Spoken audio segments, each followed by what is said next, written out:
El capítulo 2 del libro de Proverbios es una de las joyas más completas de la literatura sapiencial bíblica. En sus 22 versículos, Salomón, escribiendo como un padre que aconseja a su hijo, nos traza un mapa espiritual que conecta tres aspectos inseparables: la búsqueda intencional de la sabiduría, la protección que ésta ofrece, y el destino final de quienes la siguen o la rechazan. Este texto no es una serie de proverbios sueltos, sino un discurso continuo que sigue un flujo lógico. Empieza con un llamado a recibir la instrucción, luego muestra la recompensa de atenderla y finalmente advierte sobre los caminos que destruyen. En su esencia, Proverbios 2 plantea un principio radical: la sabiduría divina no es automática ni se obtiene por accidente, hay que buscarla con la misma pasión con la que un minero busca oro. Salomón usa expresiones como "si la buscares como a la plata", versículo 4, para ilustrar la intensidad necesaria. Esto confronta directamente nuestra cultura actual, marcada por la inmediatez y la superficialidad, donde el conocimiento se consume rápido pero rara vez se asimila de forma profunda. Aquí, la sabiduría no es acumular datos, sino internalizar verdades que transforman la manera en que vivimos. La segunda gran verdad del capítulo es que la sabiduría no solo enseña, sino que protege. Los versículos 10 al 19 muestran cómo la prudencia actúa como un escudo contra dos amenazas concretas: la influencia de hombres perversos y la seducción de la mujer extraña. Ambos representan caminos que parecen atractivos pero conducen a la ruina.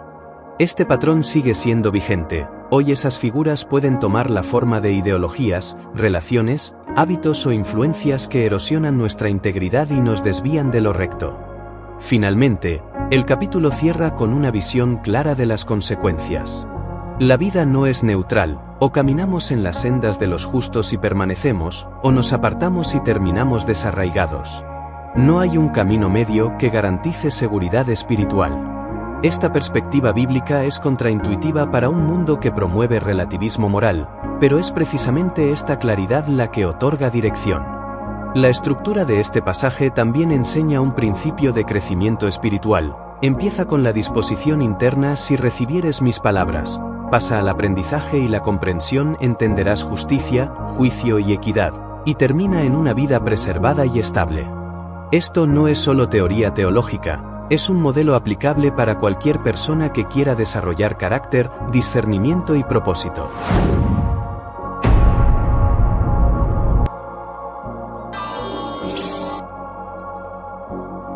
Los primeros 4 versículos de Proverbios 2 establecen una condición clara: la sabiduría no llega por herencia, ni por simple exposición ocasional a la enseñanza. Salomón, con el tono afectuoso de un padre, inicia diciendo: «Hijo mío, si recibieres mis palabras». La palabra clave aquí es sí. Esto implica que recibir la sabiduría es una decisión voluntaria, no un acto pasivo. Hay una invitación, pero también una responsabilidad. Notemos que el verbo recibir no significa solo escuchar, sino acoger, asimilar y permitir que la verdad penetre el corazón. En la cultura hebrea, el corazón no era solo el centro de las emociones, sino también el asiento de la voluntad y del pensamiento. Guardar los mandamientos dentro de uno mismo no es memorizar mecánicamente, sino hacerlos parte de la estructura interna que rige nuestras decisiones. El verso 2 añade otro nivel: haciendo estar atento tu oído a la sabiduría, si inclinares tu corazón a la prudencia. Aquí el enfoque es doble: el oído, como símbolo de la disposición a escuchar, y el corazón, como símbolo de la disposición a obedecer. La sabiduría bíblica no es meramente informativa, sino transformadora, y para que transforme, debe entrar por la escucha atenta y asentarse en lo profundo. En el versículo 3, la búsqueda se vuelve activa: si clamares a la inteligencia, y a la prudencia dieres tu voz. Esto describe una actitud de oración y deseo vehemente. Clamar es más que pedir, es buscar con intensidad, como quien reconoce que no puede vivir sin aquello que pide. Aquí la sabiduría no es tratada como un lujo opcional, sino como una necesidad urgente. Finalmente, el versículo 4 nos da la ilustración más potente: si como a la plata la buscares, y la escudriñares como a tesoros. La metáfora es clara: la sabiduría es más valiosa que cualquier riqueza material. El buscador de tesoros excava, invierte tiempo, energía y recursos para encontrar algo que considera invaluable. Así debe ser la búsqueda de la sabiduría, con persistencia, paciencia y sacrificio. En la vida diaria, este llamado nos confronta con una pregunta incómoda: ¿buscamos la sabiduría con la misma intensidad con que perseguimos un ascenso, un negocio o una oportunidad económica? Muchas veces dedicamos horas y noches enteras a proyectos o diversiones, pero apenas minutos dispersos a entender la voluntad de Dios. Salomón nos recuerda que este orden de prioridades es el que determina el rumbo de nuestra vida. Esta sección inicial nos deja un principio: la sabiduría no se encuentra por accidente, se alcanza por decisión y esfuerzo constante. Es un compromiso personal, no un regalo automático. Y al igual que un buscador de tesoros sabe que cada palada lo acerca a su objetivo, quien busca la sabiduría debe perseverar incluso cuando no ve resultados inmediatos. En el siguiente apartado veremos que esta búsqueda no es en vano. El texto pasará de la condición al resultado, mostrando lo que sucede cuando la sabiduría es hallada, el entendimiento del temor de Jehová y el acceso al conocimiento de Dios. Esa es la promesa que marca el comienzo de toda verdadera transformación. Después de establecer las condiciones para obtener la sabiduría, Salomón describe la consecuencia: entonces entenderás el temor de Jehová, y hallarás el conocimiento de Dios. Versículo 5. La palabra entonces es clave, es la bisagra entre la búsqueda intencional y la recompensa divina. Aquí no se promete simplemente información, sino una comprensión espiritual profunda, el temor de Jehová, que en la Biblia no significa miedo paralizante, sino reverencia, respeto absoluto y obediencia a Dios. En un mundo donde el conocimiento suele asociarse con títulos, datos y habilidades técnicas, la Biblia redefine el concepto. El verdadero conocimiento comienza cuando reconocemos quién es Dios y cuál es nuestro lugar delante de Él. Este temor reverente no limita la vida, sino que la ordena. Nos protege de la arrogancia, de la insensatez y de la ilusión de autosuficiencia. El versículo 6 lo refuerza: porque Jehová da la sabiduría, y de su boca viene el conocimiento y la inteligencia. Aquí se subraya que la fuente última de la sabiduría no es la experiencia humana ni la acumulación de estudios, sino Dios mismo. Esto no significa que la educación o la experiencia no sean valiosas, sino que su valor se potencia cuando están alineadas con la perspectiva divina. La sabiduría humana sin Dios puede volverse fría, manipuladora o destructiva. La sabiduría que viene de Él transforma, edifica y guía. En el versículo 7, el texto presenta un beneficio muy práctico. Él provee de sana sabiduría a los rectos, es escudo a los que caminan rectamente. La imagen del escudo sugiere protección activa. No se trata solo de recibir ideas correctas, sino de contar con defensa frente a tentaciones, engaños o ataques espirituales.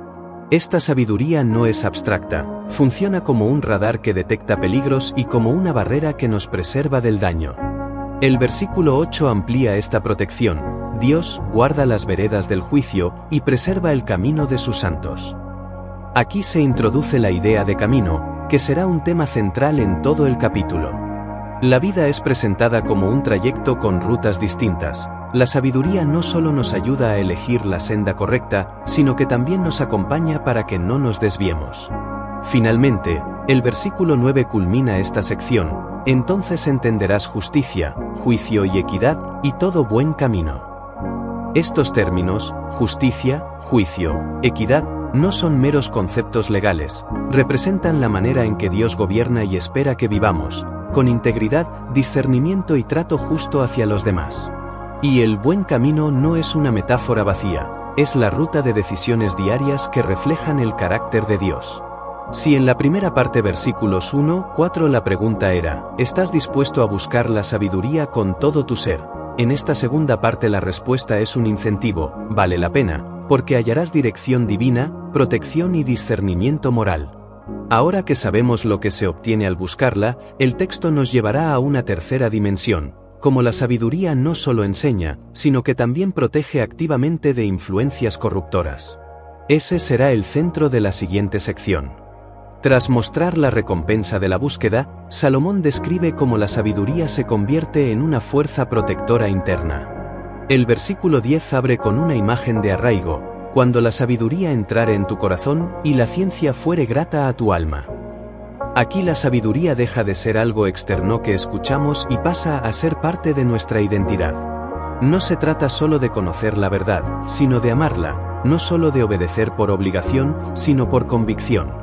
El versículo 11 señala el efecto inmediato de esa internalización: la discreción te guardará, te preservará la inteligencia. La discreción es la capacidad de evaluar una situación antes de actuar, de medir consecuencias y elegir lo que honra a Dios. En un mundo saturado de estímulos, opiniones y urgencias, la discreción funciona como un freno que evita decisiones impulsivas. La inteligencia aquí no se refiere a un coeficiente intelectual alto, sino a un discernimiento práctico que protege de trampas y engaños. En los versículos 12 y 13, Salomón identifica la primera amenaza de la que la sabiduría protege: para librarte del mal camino, de los hombres que hablan perversidades, que dejan los caminos derechos para andar por sendas tenebrosas. La figura del hombre perverso representa a aquellos que, por elección, han abandonado la verdad y se complacen en la corrupción.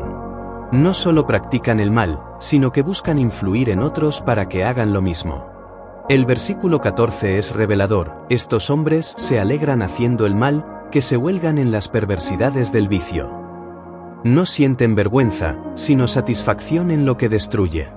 Esto advierte que el mal no siempre se presenta con apariencia repulsiva, muchas veces se reviste de camaradería, diversión o aparente éxito. Sin sabiduría, es fácil dejarse arrastrar por ese encanto superficial. En el versículo 15 se completa el retrato: cuyas veredas son torcidas, y torcidos sus caminos. Aquí la repetición de torcidos no es redundante, sino enfática. El problema no es un simple error ocasional, sino un patrón constante de desvío moral. Sus caminos no solo se apartan de lo recto, sino que se deforman progresivamente.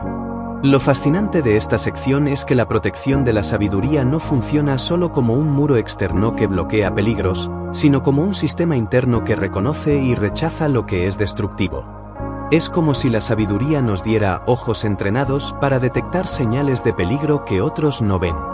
Hasta este punto, Salomón ha expuesto cómo la sabiduría protege de influencias masculinas corruptoras, la presión de los compañeros de lo torcido. Pero en la siguiente sección, ampliará la advertencia hacia otro tipo de amenaza, esta vez representada por la figura de la mujer extraña, símbolo de seducción, infidelidad y abandono del pacto con Dios. Allí veremos que la sabiduría también nos guarda de los engaños del deseo mal encauzado.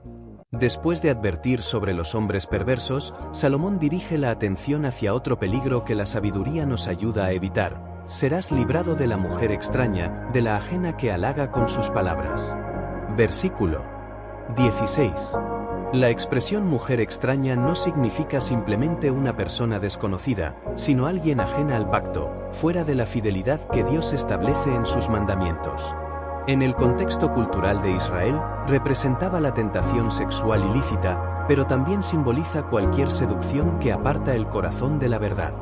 El versículo 17 describe a esta mujer como alguien que abandona al compañero de su juventud y se olvida del pacto de su Dios.